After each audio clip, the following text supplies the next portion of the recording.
Selamat siang Livingstone, sekali lagi terima kasih untuk kesempatan yang diberikan untuk saya melayani dan saya melakukan recording ini dari Gereja Baptis Pertama Bandung, tempat kami melayani. Tadinya gereja ini digembalakan oleh Pendeta Ardi Wiradinata yang sudah Anda kenal. Beliau sekarang menjadi Mission Director dari Asia Pacific Baptist Federation. Jadi Anda bisa mendoakan, beliau sekarang sedang traveling ke Nepal dan beberapa negara di Asia sebagai tanggung jawabnya melayani di Asia. Terima kasih untuk undangan, untuk doa yang diberikan, dan saat ini kita masuk ke dalam kitab 1 Tesalonika. Kita menyelesaikan 1 Petrus dan kita akan masuk ke dalam 1 dan 2 Tesalonika, satu seri dari dua kitab yang panjang, yang tidak panjang tetapi yang sangat-sangat baik untuk kita.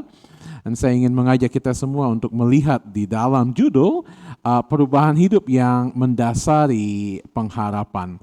Saya ingin mengawali dengan apa yang selama ini kita sedang ikuti selama 2 minggu ini, invasi dari Rusia ke Ukraine.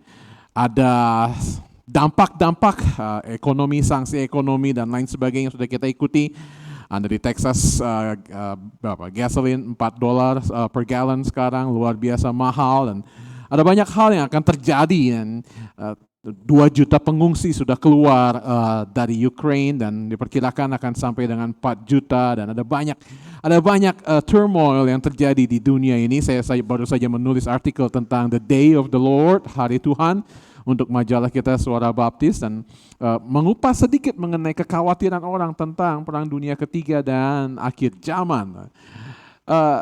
Dari semua berita-berita yang kita baca tentang invasi Rusia dan konflik antara Amerika dan Rusia, mungkin salah satu yang paling mengejutkan, semuanya mengejutkan, tetapi yang paling tidak masuk akal adalah berita yang baru saja kita dengar ketika Rusia mengancam untuk meninggalkan astronot Amerika di ruang angkasa, Mark Thomas Van de Hey, pensiunan tentara yang kemudian sudah berulang kali dalam mengikuti misi dan sudah 300 sekian hari di ruang angkasa bersama dengan kosmonot-kosmonot Rusia menjalankan misi kerjasama Amerika dan Rusia, dan 3 minggu lalu dia akan dijadwalkan kembali ke bumi ini, tetapi Rusia baru saja mengancam untuk meninggalkan Mark Thomas Van de Hey di ruang angkasa. Saya nggak bisa bayangkan. Minta maaf saya tertawa, bukan mentertawakan ini, tetapi ini hal yang paling tidak masuk akal dengan membiarkan seseorang untuk ada di ruang angkasa dan tidak ada kabar, tidak jelas bagaimana dia dapat pulang nanti. Melihat cerita ini, saya kemudian melihat apa yang terjadi di dalam kitab 1 Tesalonika, kebalikan ya. Keluarga dari Van de Hey menantikan dia kembali. Keluarga dari Van de Hey menantikan dia kembali ya. Kalau puji Tuhan dan syukur dia akan kembali nanti 3 minggu lagi. Tetapi kalau dia tidak kembali, bagaimana dengan Van de Hey? Tahukah Anda bahwa kitab 1 Tesalonika ditulis karena ada pengharapan akan kembalinya Yesus Kristus. Nah, saya pernah berkhotbah dan menjelaskan ini bahwa saya sedang mendisiplinkan diri untuk tidak menggunakan kata atau frase The second coming of Jesus, kedatangan Yesus yang kedua kali. Setelah menulis disertasi yang pernah saya presentasikan kepada Anda, saya memiliki keyakinan bahwa pada waktu dia datang kembali itu bukan kedua kalinya, karena kita tidak tahu kapan yang pertama kali, karena dia sudah ada sebelum dunia dijadikan, dan selama perjanjian baru pribadi kedua dari Tritunggal sudah ada terus bersama dengan Gideon, bersama dengan Musa, bersama dengan bangsa Israel. Ada banyak sekali cerita-cerita ketika malaikat Tuhan yang merupakan pribadi kedua Tritunggal muncul di dalam perjanjian lama. Kita tidak punya banyak waktu untuk menjelaskan bagian ini. Tetapi kita tahu bahwa pada waktu dia datang kembali, diawali dengan cerita ketika dia naik ke surga. Anda masih ingat pada waktu Yesus naik ke surga, malaikat-malaikat berkata di dalam kitab Kisah Rasul pasal 1, dia berkata Yesus ini, terjemahan bahasa Indonesia kurang terlalu tepat, tapi di dalam bahasa Inggris dikatakan this same Jesus. Yesus yang sama ini, yang kau lihat terangkat ke surga, akan turun kembali dengan cara yang sama. Dan itu adalah pengharapan yang dimiliki oleh gereja mula-mula pada waktu itu. Jadi sepanjang perintisan gereja, sepanjang pelayanan mereka, para rasul menceritakan, mengajarkan mengenai kedatangan Yesus kembali, pengharapan akan eskatologi. Nah, ketika mereka merintis jemaat di Tesalonika, rupanya ini juga yang tetap diajarkan oleh Paulus kepada jemaat di Tesalonika, sehingga ketika satu persatu orang-orang terkasih mereka meninggal dan Yesus belum datang, ada kekhawatiran, ada keresahan di antara mereka. Nanti saya akan menjelaskan siapa yang membawa berita tersebut, tetapi itulah yang mendasari mengapa Paulus mengirim surat kepada jemaat di Tesalonika untuk menguatkan akan pengharapan mereka tentang kedatangan kembali dari Yesus Kristus. Nah, mari kita bicara sedikit mengenai latar belakang dari kota Tesalonika itu sendiri. Sejarah menunjukkan bahwa kurang lebih abad ketiga, abad keempat, pada waktu itu Alexander Agung, Alexander the Great, menguasai dunia ini, dan Anda melihat peta yang Anda lihat di layar Anda, wilayah yang cukup terang itu, hijau dan kuning itu adalah wilayah kekuasaan Alexander the Great. Yunani pada waktu itu atau di dalam bahasa Yunani sendiri adalah Hellas. Itu sebabnya kita mengenal istilah the Hellenization, Hellenisasi. Alexander Agung percaya bahwa untuk menaklukkan dunia ini, dia juga harus menaklukkan budaya dan bahasa dari dunia ini. Sehingga dia ingin memperkenalkan, menanamkan, dan memaksa enforce the language atau penggunaan bahasa Yunani di semua daerah-daerah jajahannya. Bahasa, pendidikan, kebudayaan, dan segala macam dari Yunani diterapkan atau saya pakai kata enforce ya, kata paksa kurang terlalu tepat, di-enforce di wilayah-wilayah jajahannya, dan ini yang berhasil dia lakukan. Nah, sayangnya kita tidak punya banyak waktu untuk bicara tentang kerajaan Yunani. Sayangnya Alexander Agung, seperkasa apapun dia menaklukkan ini hanya ketika dia berusia 20-an tahun, dan puncak kejayaannya pada waktu dia berumur antara 32 sampai 32 tahun. Sayangnya dia tidak memiliki keturunan pada waktu dia mati. Dia mati pada waktu usia ke-32, muda sekali, panglima perang yang luar biasa. Tetapi ada 4 jenderalnya yang luar biasa mendampingi, dan keempatnya mengadakan konsensus sebelum dia mati, dan kemudian mereka mengambil keputusan untuk membagi wilayah Yunani ke dalam 4 bagian. Kalau Anda melihat di bawah itu, di wilayah Mesir, ada ibu kotanya Alexandria, dikuasai oleh Jenderal Ptolemy, atau istilahnya kemudian dibangun dinasti Ptolemaic. Lalu kemudian Anda melihat di wilayah Mesopotamia, Syria, dan lain sebagainya, ada Jenderal Seleucid. Dinasti Seleucid itu berhubungan erat sekali dengan Israel nanti. Ibu kotanya ada di Antioquia. Lalu kemudian kita melihat ada Macedonia yang dikuasai oleh Cassander, bukan Cassandra, berbeda, Cassander. Dan kemudian Lysimachos menguasai wilayah Thracia yang ada di wilayah di bagian atas tersebut. Seleucid menguasai wilayah yang luar biasa, dan nantinya para jenderal itu akan berperang satu dengan yang lain. Dan kita masuk ke dalam Makedonia, wilayah Makedonia yang dikuasai oleh Cassander. Cassander memiliki istri yang bernama Tesalonika, dan Tesalonika ini saya pernah ada artis Indonesia namanya Tesalonika, saya berpikir kok menamakan seorang anak dengan nama sebuah kota, tapi ternyata memang itu nama istri dari Cassander. Dia membangun kota ini pada tahun 315 dan menamainya sesuai dengan nama istrinya. Nah, tahukah Anda pada waktu kerajaan Yunani ini dibagi ke 4 wilayah, ini merupakan penggenapan dari, kalau Anda membuka Daniel 7 ayat 6 dan Daniel 8 ayat 8, apa yang dinubuatkan oleh Daniel kemudian terjadi, bahwa Yunani yang perkasa tersebut kemudian terbagi menjadi 4 wilayah, 4 bagian, dan kemudian singkat cerita kita tahu Romawi kemudian Julius Caesar berkuasa dan mengambil mengambil alih, tetapi kehebatan dari Yunani, walaupun Romawi sudah mengambil alih kekuasaan pada waktu itu, tetap mereka memakai bahasa Yunani. Ada bahasa Latin dari Romawi, tetapi bahasa pendidikan, bahasa lingua franca, bahasa umum, bahasa perdagangan pada waktu itu adalah tetap Yunani, dan kebudayaan Yunani, filsuf Yunani masih tetap terus menguasai. Kalau kita melihat mengenai kitab Kisah Para Rasul, kita mau tahu kapan pertemuan pertama antara Paulus dengan jemaat yang ada di Tesalonika. Oleh karena itu saya mengundang Anda untuk membuka di dalam kitab Kisah Para Rasul pasal yang ke-18 di situ, mulai dari 17 dan 18. Anda dapat melihat bagaimana di dalam perjalanan misi yang kedua, Paulus berangkat bersama dengan Silas pada waktu itu, dan Anda lihat bahwa di dalam pasal yang ke-17 dikatakan Paulus dan Silas mengambil jalan melalui Amfipolis dan Apolonia dan tiba di Tesalonika. Di situ ada sebuah rumah ibadat orang Yahudi. Seperti biasa Paulus masuk ke rumah ibadat itu 3 hari Sabat berturut-turut. Dia membicarakan mereka dengan bagian-bagian kitab suci. Nah, kita tahu di sini bahwa 3 minggu kurang lebih, atau 3 hari Sabat, atau mungkin 3 minggu Paulus berada di sana, dan Paulus mengajarkan tentang Yesus Kristus dan pengharapan akan kedatangan Yesus Kristus kembali.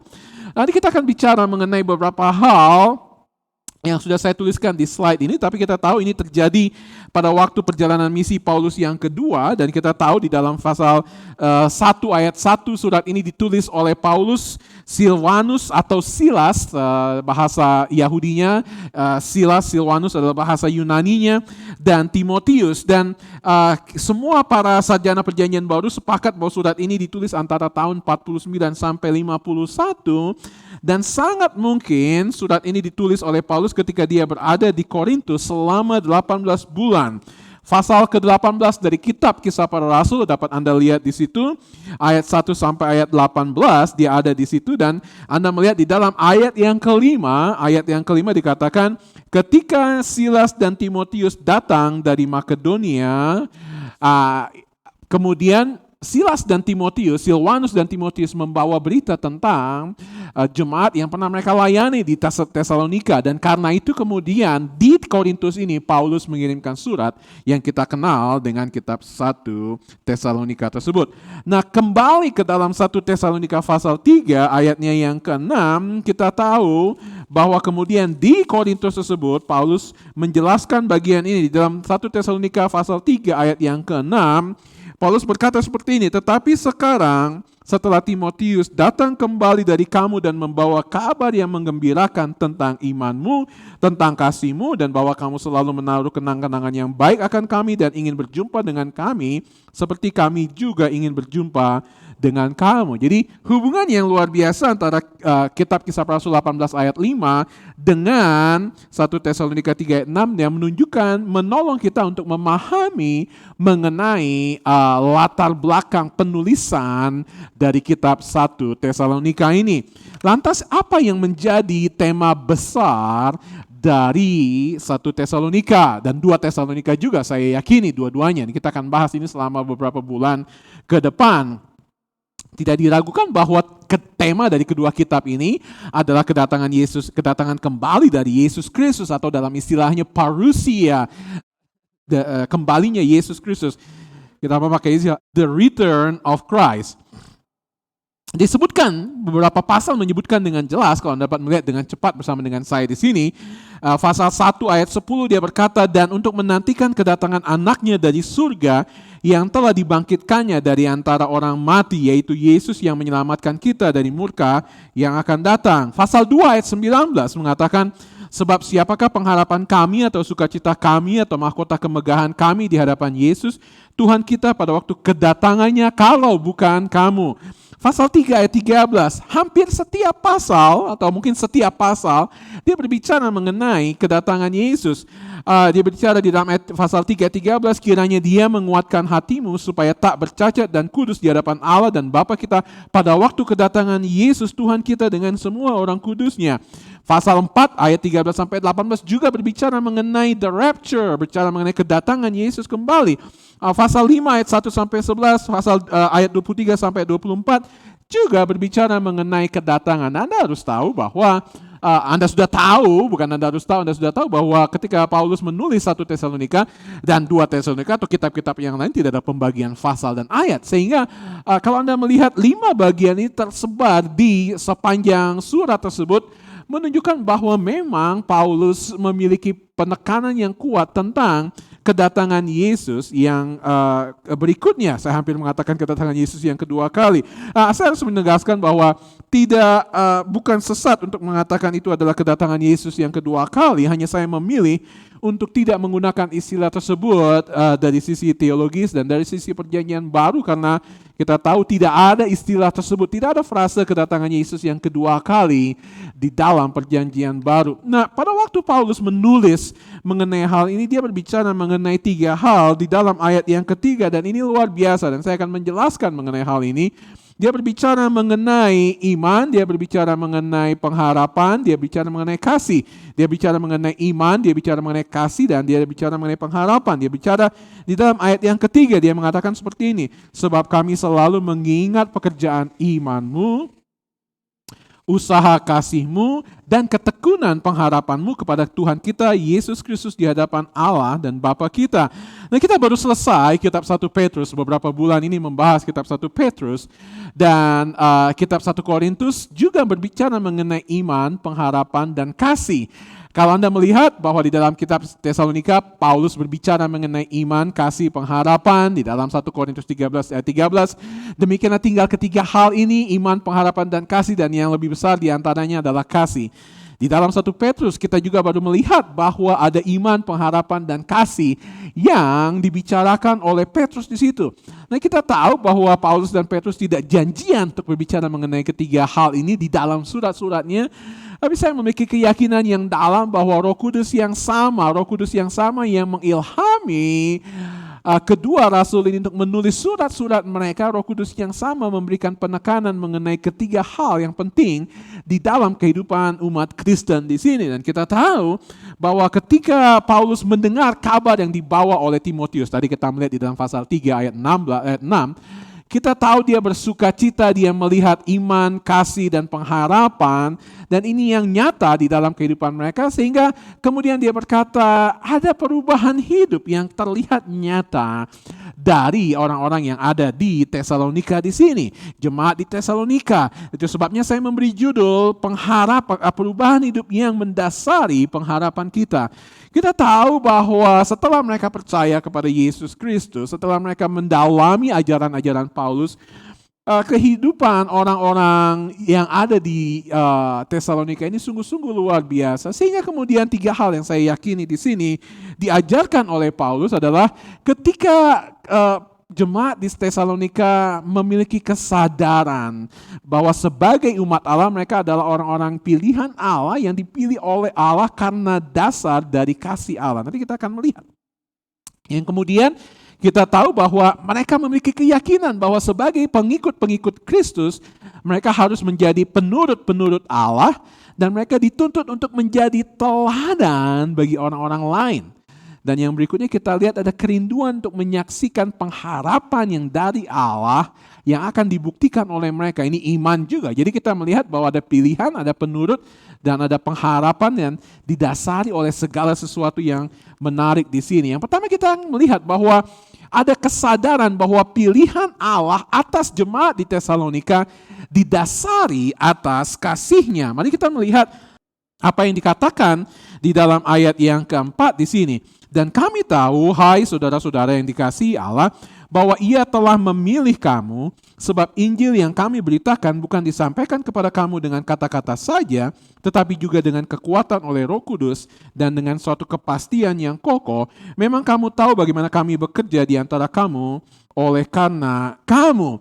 Nah, kita selalu berbicara mengenai pilihan, perdebatan yang tidak pernah selesai Dan saya tergelitik untuk membuka John Calvin's commentary dari 1 Tesalonika 1 ayat 4. Dan dia bicara biasa saja mengenai pilihan ya. Menekankan mengenai pilihan. Tetapi saya ingin memberikan penekanan bahwa orang-orang di Tesalonika menyadari bahwa pilihan yang diberikan oleh Allah kepada mereka adalah karena kabar baik yang disampaikan oleh mereka. Paulus mengatakan hal tersebut oleh Injil yang diterima oleh mereka. Mereka dipilih karena mereka menanggapi kabar baik tersebut.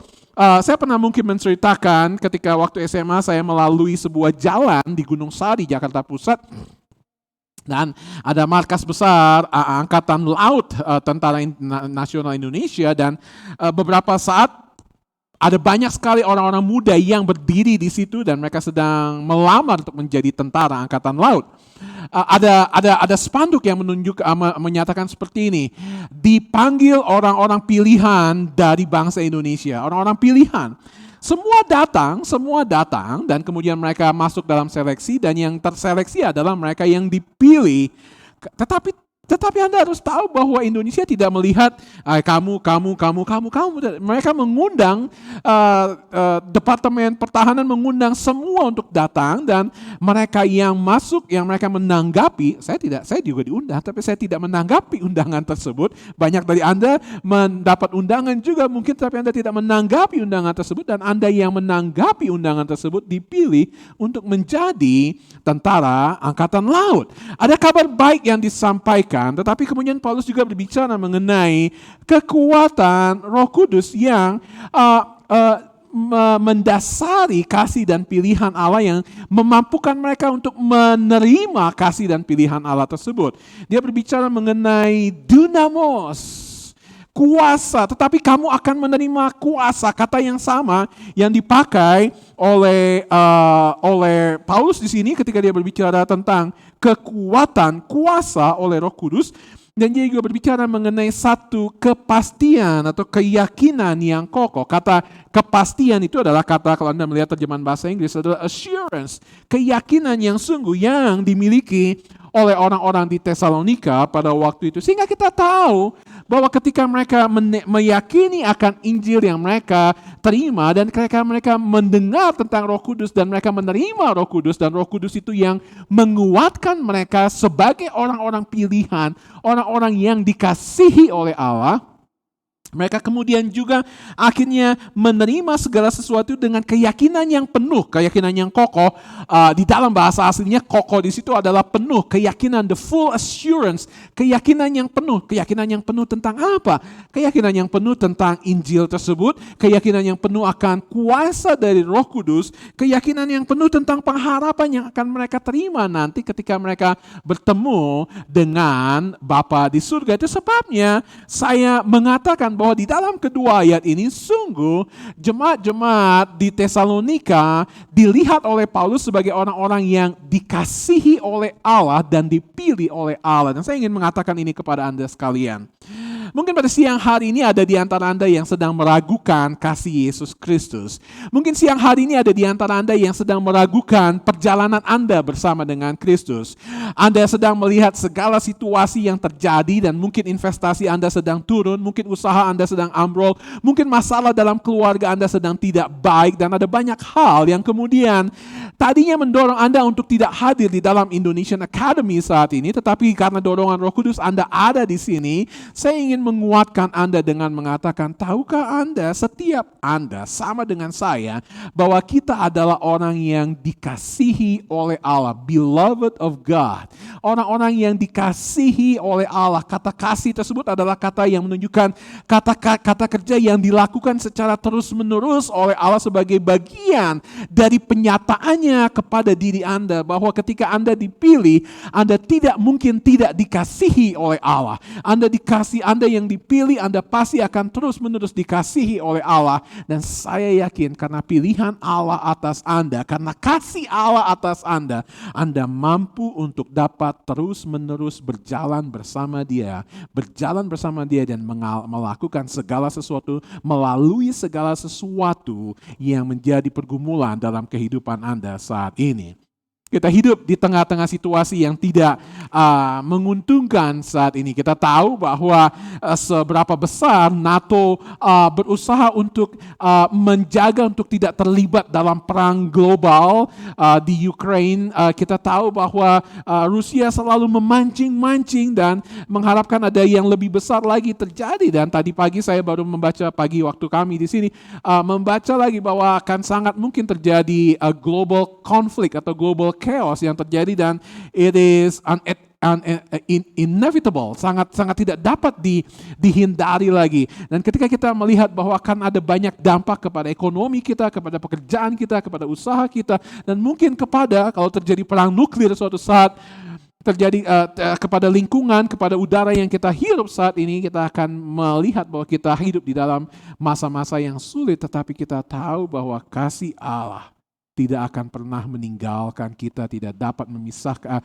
segala sesuatu tidak akan dapat memisahkan kita karena ada kasih Allah yang selalu menaungi kita. Yang kedua, yang saya yakini adalah perubahan hidup yang mendasari pengharapan di sini didasari adalah keyakinan bahwa jemaat di Tesalonika adalah penurut-penurut Allah yang dituntut untuk menjadi teladan. Di dalam ayat 6 sampai ayat 8, firman Tuhan mengatakan seperti ini, dan kamu telah menjadi penurut kami dan penurut Tuhan. Dalam penindasan yang berat kamu telah menerima firman itu dengan sukacita yang dikerjakan oleh Roh Kudus. Sehingga kamu telah menjadi teladan untuk semua orang yang percaya di wilayah Makedonia dan Akaya, dua provinsi di situ, Makedonia dan Akaya. Karena dari antara kamu firman Tuhan bergema eko, kata tersebut bergema eko bukan hanya di Makedonia dan Akaya saja, tetapi di semua tempat telah tersiar kabar tentang imanmu kepada Allah, sehingga kami tidak usah mengatakan apa-apa tentang hal tersebut. Nah, kita lihat bahwa kata yang dipakai oleh Paulus di sini adalah kata mimik, kata penurut, kata mimik, mimetai di dalam bahasa aslinya. Bahwa orang-orang di Tesalonika ketika melihat kehidupan Paulus yang luar biasa, teladan Paulus yang luar biasa, mereka menjadi orang-orang yang mengikuti, memimik kehidupan Paulus. Saya membayangkan apa yang dinyatakan oleh Paulus. Saya membayangkan bahwa ketika Paulus berbicara mengenai kasih, dia menunjukkan kasihnya yang luar biasa, sehingga petobat-petobat baru ini kemudian berkata, kalau dia itu bisa hidup seperti itu, saya ingin hidup seperti itu. Saya membayangkan bahwa Paulus juga memiliki kehidupan doa yang luar biasa, sehingga ketika dia mengajar, kehidupan doanya sungguh-sungguh nyata di dalam pengajarannya, dan kemudian di tengah pergumulan mereka sebagai petobat baru, orang-orang di Makedonia ini, orang-orang Tesalonika ini kemudian berkata, saya ingin juga menjadi seperti Paulus yang memiliki kehidupan doa yang luar biasa. Dan ketika Paulus sungguh-sungguh dapat melafalkan, mengingat perjanjian lama, ajaran-ajaran tentang Yesus Kristus di dalam kitab Injil, dan mereka melihat bagaimana firman Tuhan keluar dari kehidupan Paulus, ada godliness, ada kesalehan yang keluar, dan mereka berkata, saya juga mau menjadi seperti Paulus. Beberapa tahun yang lalu, Anda penggemar bola basket, Anda tahu ada iklan Nike kalau tidak salah yang mengatakan I want to be like Mike, I want to Michael Jackson, Michael Jordan pada waktu itu, Michael Jordan, dan orang berkata I want to be like Mike, saya mau bisa seperti Michael Jordan, melakukan hal ini dan hal itu dan lain sebagainya. Orang-orang mau menuruti, memimik. Anda yang punya anak kecil, Anda tahu bahwa anak-anak Anda akan memimik, meniru apa yang Anda lakukan, sehingga bahaya sekali kalau kita melakukan hal yang tidak baik di rumah dan anak-anak akan meniru hal tersebut. Ada yang dituruti oleh mereka, dan kita lihat bahwa ini juga terjadi di Antioquia. Masih ingat kitab Kisah Rasul pasal 11 ayat yang ke-29, pertama kali kata Kristen muncul di situ. Pertama kali orang-orang yang percaya kepada Yesus disebut Kristen. Karena apa?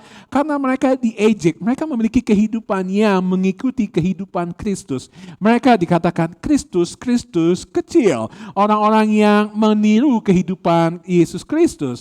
Dan ini yang dinyatakan oleh Paulus tentang orang-orang di Tesalonika yang menjadi penurut dia dan juga penurut Allah. Dan saya ingin mengatakan bahwa karena mereka menjadi penurut Allah, mereka mampu untuk menghadapi penindasan. Lihat di dalam ayat yang ke-6, dalam penindasan yang berat kamu telah menerima firman itu dengan sukacita yang dikerjakan oleh Roh Kudus.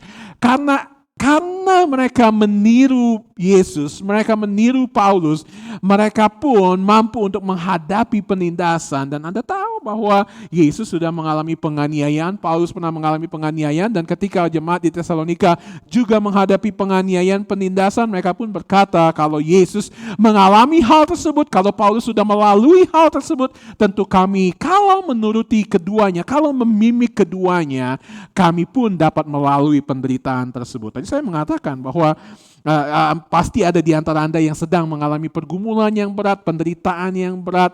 Dan saya ingin menguatkan Anda, ketika kita menjadi penurut Kristus, ketika kita melihat bahwa mahkota berduri yang ditancapkan di atas kepalanya, ketika kita mengingat akan tombak yang ditusukkan di lambungnya, ketika kita melihat betapa dia menderita di atas kayu salib untuk Anda dan saya, bahwa tidak ada penganiayaan, tidak ada siksaan yang lebih berat daripada itu yang pernah dialami oleh siapapun di muka bumi ini. Dan saya yakin kalau kita menjadi penurut Kristus,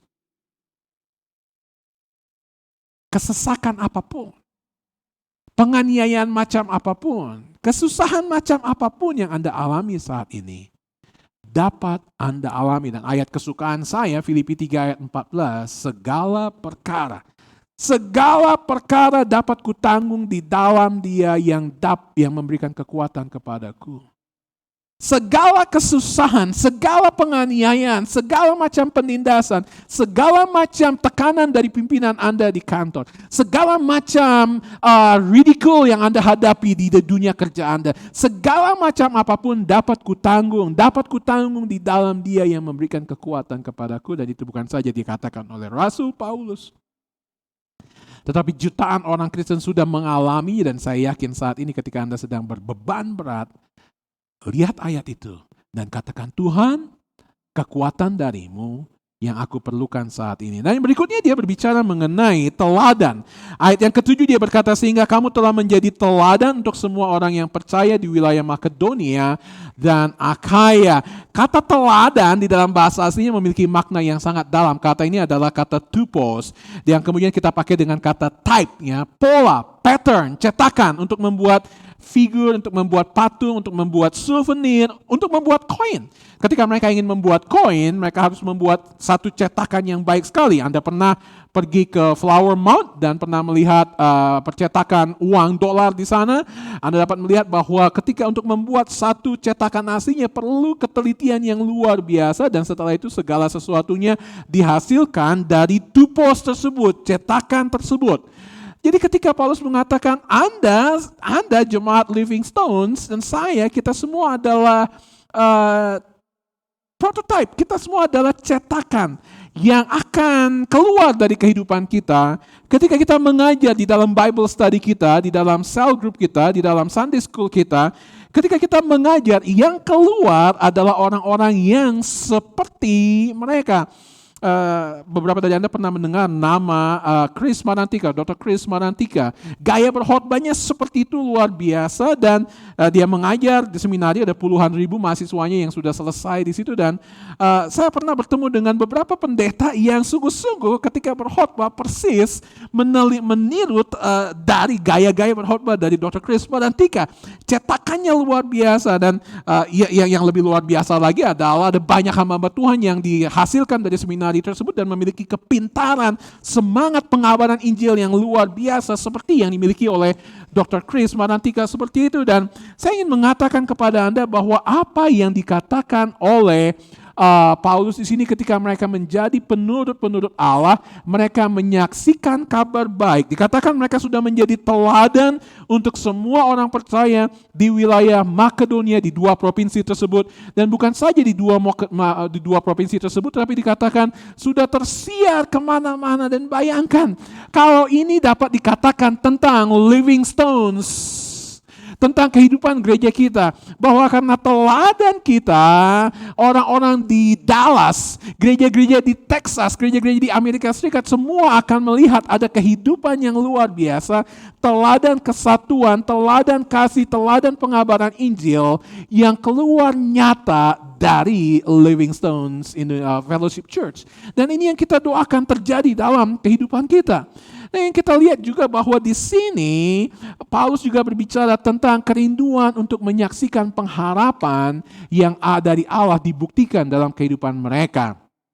Mari kita melihat di dalam ayat yang ke-9 ketika dia mengatakan, sebab mereka sendiri bercerita tentang kami, bagaimana kamu sambut dan bagaimana kamu berbalik dari berhala-berhala kepada Allah untuk melayani Allah yang hidup dan yang benar, dan untuk menantikan kedatangan anaknya dari surga yang telah dibangkitkannya dari antara orang mati, yaitu Yesus yang menyelamatkan kita dari murka yang akan datang. Nah, pengharapan akan kembalinya Yesus Kristus ini yang ditekankan di dalam bagian akhir dari pasal ini atau dari bagian ini. Nah, tahun 2012 kalau tidak salah kami membawa tim doa Anda dan beberapa dari jemaat yang pernah terlibat di Living Stones ikut dalam mission trip ke Kalimantan pada waktu itu, dan kami kurang lebih ada 17 orang mengantri di Terminal 2 di Bandara Soekarno-Hatta. Ada 17 orang dengan Alkitab yang Anda sumbang, saya masih ingat sekali, dan 600 Alkitab, ada 30 box besar, barang-barang kami, obat-obatan dan lain sebagainya. Tim yang besar, satu line khusus kami antri di counter tersebut untuk grup kami, dan ketika saya menoleh ke kanan, saya melihat ada orang-orang yang saya kenal dari Gereja Baptis Kebayoran di Jakarta. Saya melihat, oh ada satu pendeta, oh ada pendeta lain, oh mereka hanya berdua saja pergi. Dan saya lihat ke belakang, ada 30 anggota paduan suara mereka sedang mengantri juga untuk pergi ke Medan, Sumatera Utara untuk melakukan mission trip. Anda bayangkan, ada hampir 50. Yang saya tahu di bandara waktu itu 50 orang yang sedang mengantri untuk pergi menyaksikan kabar baik kepada orang-orang di Kalimantan dan kepada orang-orang di Medan. Kenapa mereka menyaksikan kabar baik tersebut? Karena apa? Karena ada pengharapan yang nyata akan pribadi Yesus Kristus, the person of Christ. Saya ingin berbicara mengenai dua hal tentang pribadi Yesus Kristus di sini. Yang pertama yang saya tulis di sini adalah pengharapan ini didasari akan pemahaman yang benar tentang pribadi Yesus Kristus. Yang kedua, kalau saya bisa gunakan kalimat lain, pengharapan yang didasari akan the work of Christ, karya Yesus Kristus. Jadi ketika kita bicara mengenai Kristologi, ketika kita bicara mengenai Yesus Kristus, yang paling mendasari ada dua hal di sini. Yang pertama adalah pribadi, the person of Christ, dan yang kedua adalah the work of Christ, karya dari Yesus Kristus. Dua ada di sini. Yang pertama, kita harus sungguh-sungguh memiliki pemahaman yang benar tentang pribadi Yesus Kristus. Dia mengatakan seperti ini.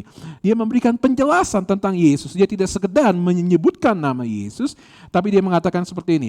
Yang telah untuk menantikan anaknya dari surga, yang telah dibangkitkannya dari antara orang mati, yaitu Yesus Kristus. Tahukah Anda ketika Anda berbicara mengenai Yesus Kristus, Anda harus berbicara lengkap tentang kematiannya dan kebangkitannya dan kenaikannya. Anda tidak hanya bisa bicara tentang Yesus Kristus, apalagi hanya berbicara tentang pelayanan dan kasihnya sebelum dia mati. Anda harus bicara tentang kematiannya di atas kayu salib. Tapi ketika berbicara mengenai kematiannya di atas kayu salib, Anda harus berbicara mengenai kebangkitannya dan kenaikannya. Dan ini yang dijelaskan. Ini adalah definisi yang jelas, deskripsi yang sangat jelas tentang Tuhan kita Yesus Kristus yang diberikan oleh Rasul Paulus. Dia adalah anak Allah yang akan turun dari surga, dia yang sudah mati dan dia yang sudah dibangkitkan, dan dia yang naik ke surga untuk kemudian menjemput kita datang kembali. Jadi ini yang penting bagi kita untuk memahami tentang pribadi Yesus Kristus sendiri. Ada banyak Yesus versi yang lain. Anda tidak bisa memiliki pemahaman bahwa kita dapat menggabungkan pendapat orang lain tentang Yesus Kristus dengan apa yang dikatakan oleh Alkitab. Tapi kita harus melihat bahwa ini yang dikatakan oleh Alkitab tentang Yesus Kristus yang telah mati, dibangkitkan dan naik ke surga dan akan datang kembali. Itu adalah faktanya bahwa dia akan datang kembali. Kenapa dia akan datang kembali? Dia jelaskan di dalam bagian berikutnya yang saya tulis di sini bahwa dia akan didasari akan keselamatan yang dianugerahkannya. Dia berkata seperti ini. Ayat 10.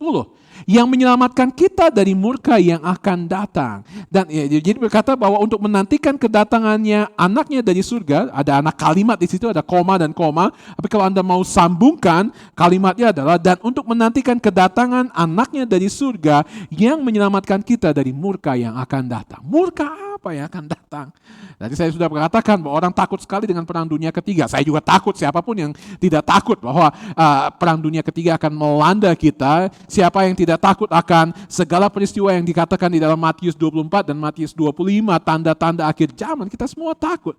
Tetapi ada murka Allah yang jauh lebih dahsyat. Anda membaca kitab-kitab Wahyu ketika ketujuh cawan tersebut dicurahkan, murka Allah dicurahkan untuk orang-orang yang tidak percaya kepadanya. Ada murka Allah yang akan datang. Nanti sebabnya saya meyakini nanti kita akan melihat di dalam pasal yang keempat tentang the rapture.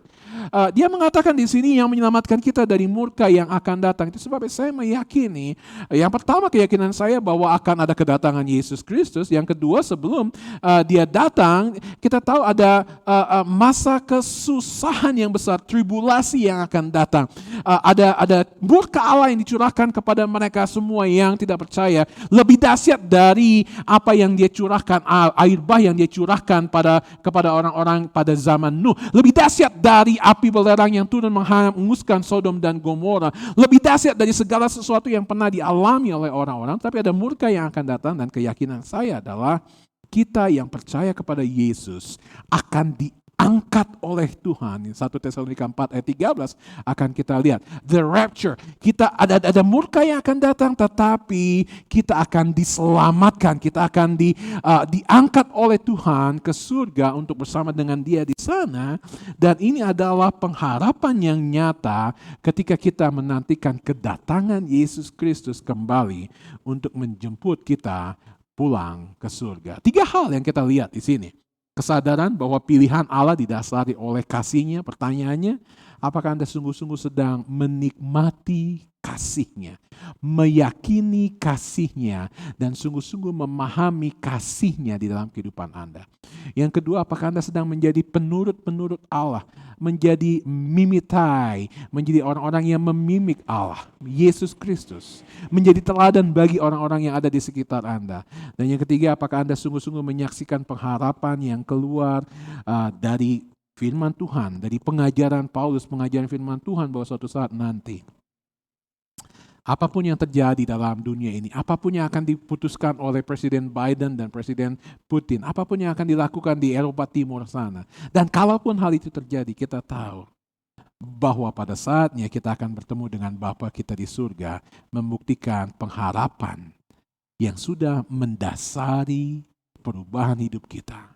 Kiranya Tuhan Yesus memberkati Anda, kiranya Tuhan Yesus terus menguatkan Anda, kiranya Tuhan Yesus akan terus melengkapi pelayanan Anda untuk dapat menjadi berkat buat banyak orang. Bapa di surga, terima kasih karena kesempatan yang Tuhan berikan, keistimewaan, privilege yang Tuhan berikan kepada hamba untuk menyampaikan kebenaran firman Tuhan ini, tetapi juga privilege untuk setiap kami, bukan saja memiliki firman Tuhan, bukan saja membaca firman Tuhan, tetapi menghidupi kebenaran firman Tuhan.